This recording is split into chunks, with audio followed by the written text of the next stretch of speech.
Welcome to Season 3 of Conversations with Kathy, the podcast for anyone who's looking for a place filled with honest conversations, tangible takeaways, and new perspectives on life, love, and everything in between. And I'm your host, Kathy Ann Roach. Let's jump right in. According to Mayo Clinic, narcissistic personality disorder is one of several types of personality disorders. It is a mental condition in which people have an inflated sense of their own importance, a deep need for excessive attention and admiration, troubled relationships, and a lack of empathy for others. Today, I speak to Leon, whose life mission is to talk about his diagnosis in the hope that others can recognize, understand, and hopefully avoid being caught in the toxic grip of a narcissistic relationship. So Leon, thank you so much for saying yes. Like I was telling you before we started recording, I saw you on TikTok and it was different to hear someone talking about narcissism. So it's good to have someone who talks about it from a personal perspective. So can you tell me a little bit more about what gives you the authority to talk on narcissism?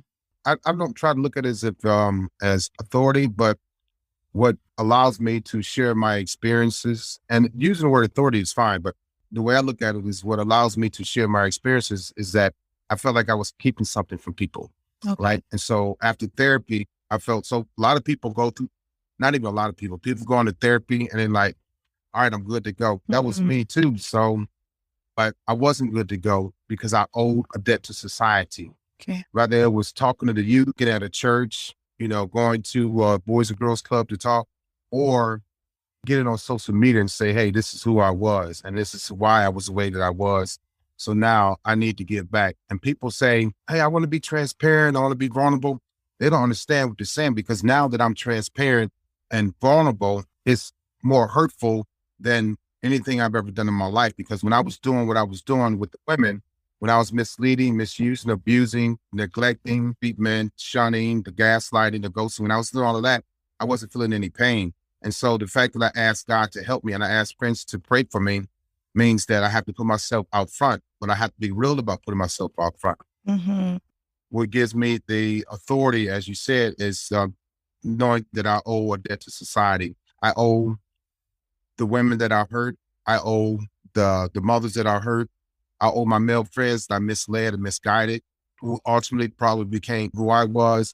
So I owe a debt to society. This is my repay. Once I finished therapy, it was time to go to work. Therapy is for me, my ex-wife, my ex-girlfriends, my kids, showing them that I'm a better person, showing them I can do better and be better and mean it. Therapy is also being vulnerable and transparent and putting yourself out there saying, hey, you know what? This is what I went through.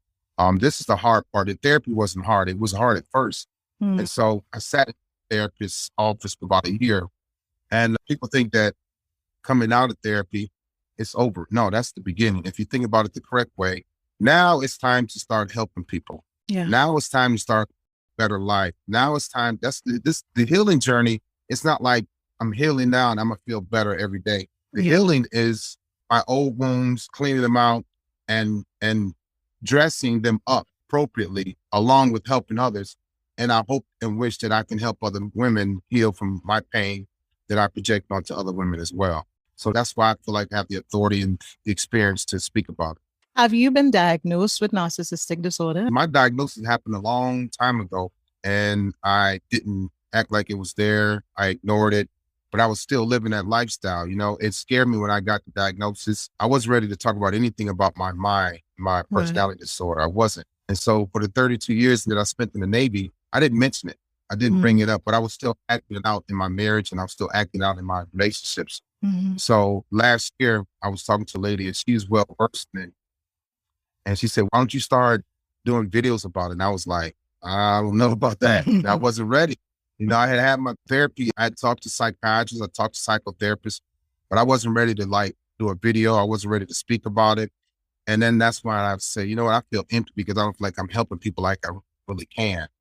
And so, my diagnosis, and then people saying, hey, a lady said, why don't you talk about it? It's what helped me come out and start talking about it. take me back a little bit and tell me, how did this show up in your relationship? How does narcissistic behavior show up in a relationship? Let's say when you are pursuing a relationship with someone. Let's start from the pursuance. So the pursuance, it showed up when in the beginning, I call this people like myself a front runner, because you show up with all of these promises and all this energy and motivation and this false representation of who you really are. You try to compliment them, you admire them to get them to fall in love with you, then you use them.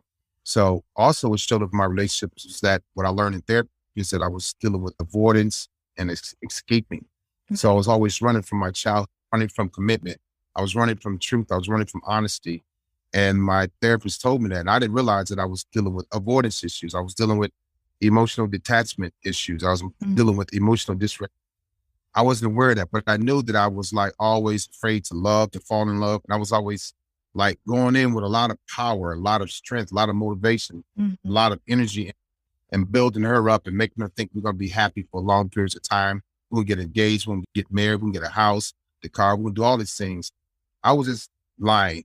I was lying because I knew that I couldn't. You knew that? You knew consciously that you were not telling the truth. There was a consciousness in your mind that, hey, I'm just doing this, but none of this is real for me. Yeah. And people say they don't know. They know. I knew what I was doing because I was filling voids and we need my ego stroked. And so I knew what I was doing, but it felt superficial. It felt shallow. I still felt empty, but I still felt good about being able to get women. And then, like, oh, what do I do now? And that's when the ghosting starts. That's when the silent treatment starts, the gaslighting. That's when all of that, those terms they use now, that's when all of that starts. And so again, I was avoiding the seriousness of a relationship. I was avoiding the commitment. I was avoiding the hard questions. I didn't want to have the talks about, Leon, what are we doing here? Where are we going? We get engaged. And so I was a big time waster in relationships. I had a relationship that I wasted time in, and I had 2 6-year relationships. That's 24 years that I wasted in a relationship. And those years, to me, I think narcissistic people don't have a great relationship with time. They don't care about what's going on with you, your feelings, how long we've been together, how long we've been talking, what I said, what I've done. I went against my word. I didn't keep my word. So yeah, I knew what I was doing. I was dealing with all those issues, and I was just running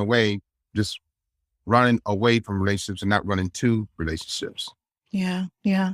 So some would assume that narcissistic behavior implies that 3 months, 6 months, you're out, you're gone, you try to get rid of the person and you move on. But you stayed for a long time in your relationship. So 6 years, 2 years, 4 years, how are you showing up in this relationship? Because you haven't left.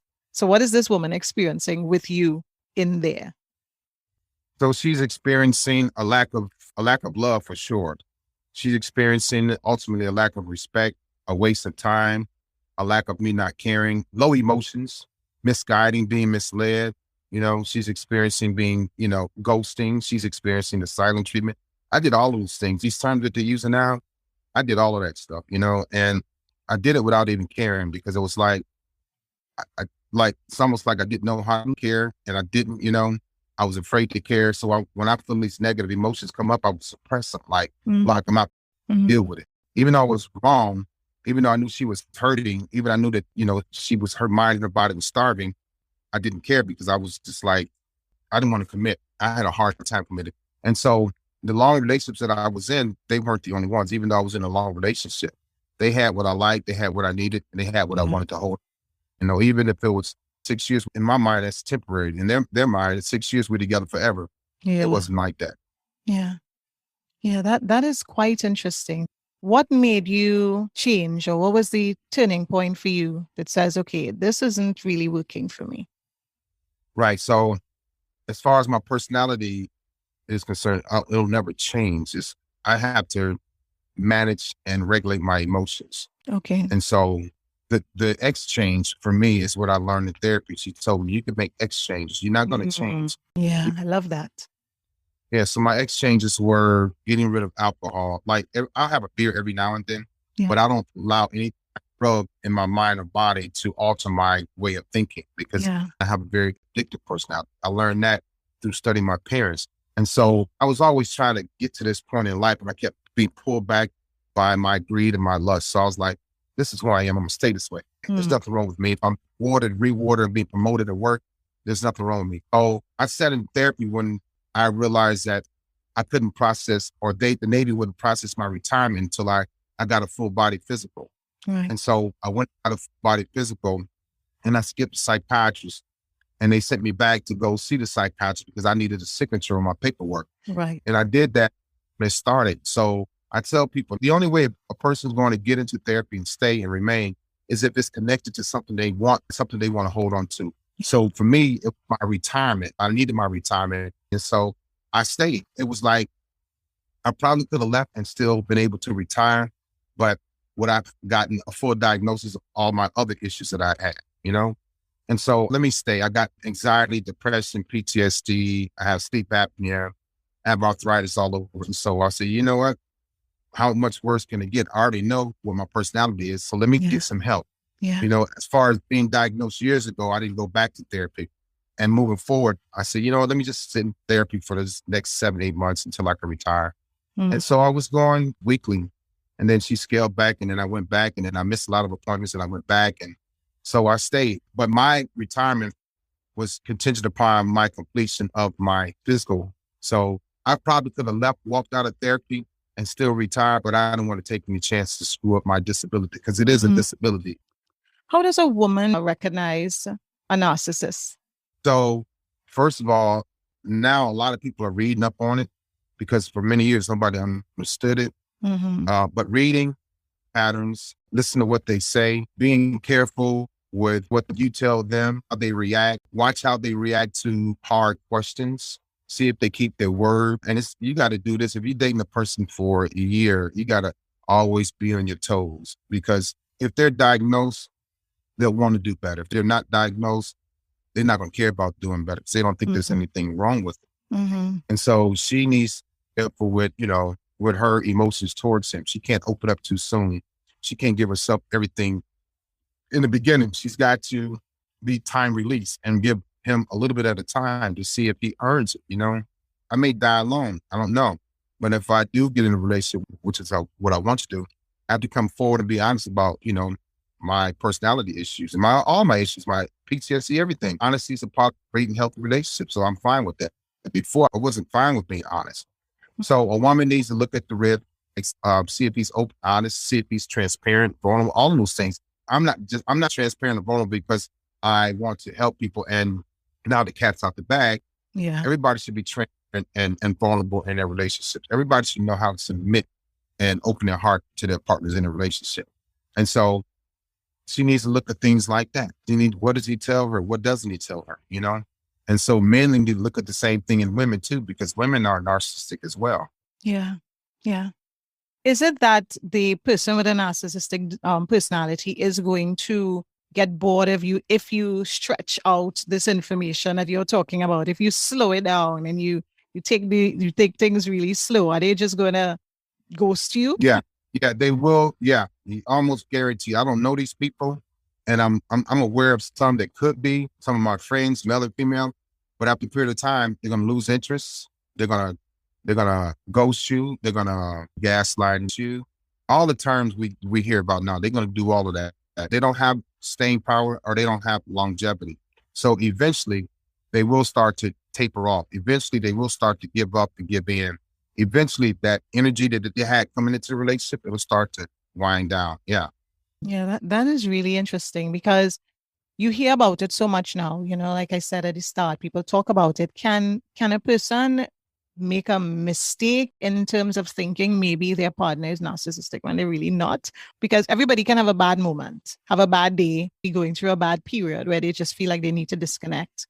But is there anything that is a definite symptom or a definite red flag that says, you see that behavior, this person is borderline narcissistic or narcissistic? Being manipulative, being vindictive, not being able to say, I'm sorry, not being able to admit to being wrong, always needing their ego strokes, always need for you to praise them. Yeah, those things like that, those 4 or 5 little things, that's a sign that you could be with somebody like that. Yeah, there are many more signs, but the needing you to praise them and them not being able to tell the truth and eye contact and get fidgety when you catch on to them, when you call them out, you ask them hard questions, when they running, avoidance is a huge one. So yeah. I should have asked you this before, but have you determined how something like this develops, how a person develops this personality disorder? Yeah, neglect and abuse, early childhood neglect, early childhood abuse. I didn't realize I was neglected and abused until I was 47. Even when I talked to my first psychiatrist at 21, I didn't realize it. But when I talked to my other psychiatrists and psychotherapists later on in life, they made it clear that I was abused and neglected. I didn't want to put that on my parents. I still wouldn't say my parents they abused or neglected me. They had their issues too. And so, yeah, the neglect and abuse, early childhood stages, what you see, what you experience, what's done to you, how you process it or not, if you got any help or not. I never got any type of therapy until I was in my 40s. You know, it started in my 20s, but I didn't complete it. I completed enough to have my diagnosis, but yeah, it starts early in your childhood, I believe. And from my research and the knowledge of reading up all this stuff over the years, you know, some people say it starts with the mother. I can't prove that. I guess psychologists, psychiatrists have said it starts with the mother doting on her son, or the father doting on his daughter, or the mother doting on her daughter, whomever. It starts early in the childhood with neglect and abuse. That is extremely interesting. It's interesting. In terms of your message, you know, what would you like people, the listeners, to know about narcissism? What is your message to the world as you are doing and you're sharing your story? What is your message to all of us? My message to all of you is to educate yourself, just like people educate themselves on PTSD, addictions to alcohol, porn, whatever. Educate yourself on any type of ailment or illness, just like you would cancer, breast cancer, you know, whatever you have or whatever's in the family, high blood pressure, diabetes. Educate yourself on narcissism, because people are educating themselves on the other ailments that they have physically after they come from the doctor. Now they're afraid, they're scared. I might die, I'm sick, and I'm losing weight, my teeth falling out. You need to educate yourself on narcissism too. You know, you need to be well aware that it does exist, well aware that it's a mental health, it's a sickness, and they can get help. It's not the end of the world if you're with somebody that's like this. It's not over, but they have to want help. If they don't want help, they don't think they need help, you're going to be in a long, draining relationship. I know this for a fact because I've done it, you know? So my message to the world is educate yourself on it all around, everything as much as you can, and pay attention to the red flags, but also pay attention to the white flags, because some people do want help. Some people are trying to get help. Some people are bettering themselves, and don't just put them down all the time. So educate yourself on it. Leon, I want to thank you so much for taking the time to chat with me and for sharing this message. I want to wish you best going forward and to continue doing what you're doing. Thank you. I appreciate you having me. I enjoyed it. Thank you, Leon. All right. Thank you for listening to Conversations with Kathy. If you like the show, be sure to like, rate, and review. It helps others just like you to find the show. And if you want to connect with me, you can find me on Instagram as Kathy Ann Roach, or in my Facebook group, Conversations with Kathy, where we connect live, discuss the episodes, and share tips for improving our lives. So until next time.